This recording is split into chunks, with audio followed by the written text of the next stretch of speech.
বনোৱা সামগ্ৰী আত্মনিৰ্ভৰ ভাৰত মিছন লাইফ আৰু গাঁৱৰ ক্ষুদ্ৰ উদ্যোগৰ দিশে এক পদক্ষেপ।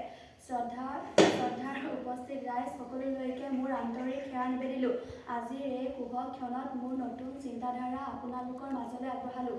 আমাৰ সকলোৱে চিৰপৰিচিত তামোল গছ জোপাই আমাক কিমান সহায় কৰে তাক নতুনকৈ কোৱাৰ প্ৰয়োজন নাই।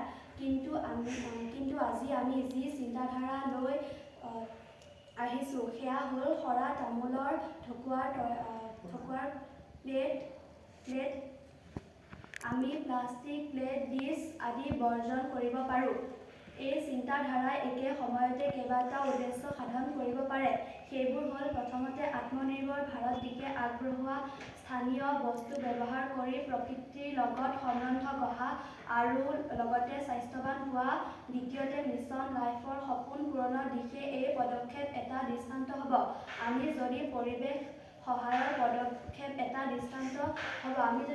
সহায়ৰ বস্তু ব্যৱহাৰ কৰোঁ, আমাৰ জীৱন ধাৰা অধিক পৰিষ্কাৰ বস্তু ব্যৱহাৰ আৰু পৰিৱেশ সচেতন হ'ব।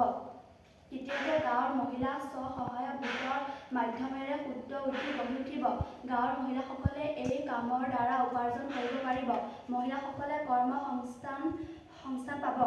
তামোলৰ ঢকুৱাৰ প্লেট ব্যৱহাৰ এই সৰু চিন্তাধাৰাই আমাৰ গ্ৰামীণ অৰ্থনীতিলৈ এক নতুন আশাৰ সঞ্চাৰ আনিব পাৰে।